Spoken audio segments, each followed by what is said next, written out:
പ്രത്യാശയുടെ സന്ദേശവുമായി ലോകമെമ്പാടുമുള്ള വിശ്വാസികൾ ഇന്ന് ഈസ്റ്റർ ആഘോഷിക്കുന്നു. സ്നേഹം കൊണ്ട് വിശ്വം ജയിച്ച യേശു ക്രിസ്തുവിന്റെ ക്രൂശാരോഹണം ലോകത്തിലെ തന്നെ ഏറ്റവും വലിയ സഹനമായിരുന്നു. മനുഷ്യപുത്രൻ മരണത്തെ ജയിച്ച് ഉയർത്തെഴുന്നേറ്റതിന്റെ ആഹ്ലാദമാണ് ഈസ്റ്റർ പങ്കിടുന്നത്. തിന്മയുടെ മേൽ അവസാന ജയം നന്മയ്ക്കായിരിക്കുമെന്നും ഈസ്റ്റർ സന്ദേശം നൽകുന്നു. പാതിയുറക്കത്തിൽ പെട്ടെന്നുള്ള അണിയൊരുങ്ങൽ, തണുപ്പു പകരുന്ന തലോടലിൽ ആകെ പൊതിഞ്ഞ് പാതിര കുർബാനയ്ക്ക് പള്ളിയിലേക്ക്. പ്രധാന വഴികളിലേക്ക് എത്തുമ്പോഴേക്കും കൂട്ടുകാരും ബന്ധുക്കളുമെല്ലാം പല വഴിക്ക് നടന്നു വരുന്നു. ദുഃഖവെള്ളിയും ദുഃഖശനിയും അപ്പോഴും മനസ്സിൽ ദുഃഖം കനപ്പിച്ചു നിർത്തും. കേവലം ഒരു ദിവസത്തിൽ ഒതുങ്ങുന്നതല്ല ഈസ്റ്ററിന്റെ ആചരണവും ആഘോഷവും.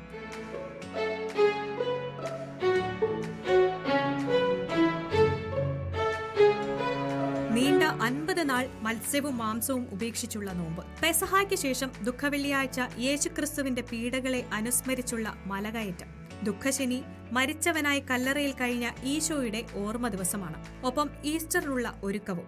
അർദ്ധരാത്രിയിൽ കുർബാന കഴിഞ്ഞിറങ്ങുമ്പോൾ കുട്ടികൾക്ക് ഈസ്റ്റർ മുട്ടകളും ലഭിക്കും. പുതുജീവിതത്തിന്റെയും പ്രത്യാശയുടെയും പ്രതീകം. ദേവാലയത്തിൽ നിന്ന് വീട്ടിലേക്ക്, പിന്നെ സ്വാദിഷ്ടമായ ഭക്ഷണവും ആഘോഷങ്ങളും കളിചിരികളുമായി. നോമ്പിന്റെ ത്യാഗവും പ്രാർത്ഥനയുടെ സംതൃപ്തിയും ആഘോഷത്തിന്റെ ആവേശവും ഒത്തുചേരുന്നതാണ് ഈസ്റ്റർ. എത്ര ആഘോഷിച്ചാലും പിന്നെയും പിന്നെയും ബാക്കി. വിശ്വാസികൾക്ക് യേശുവിന്റെ പുനരുത്ഥാനം വലിയ വിജയോത്സവമാണ്. രാത്രിയില്ലാതെ ഒരു പ്രഭാതമില്ല, കുരിശില്ലാതെ കിരീടമില്ല.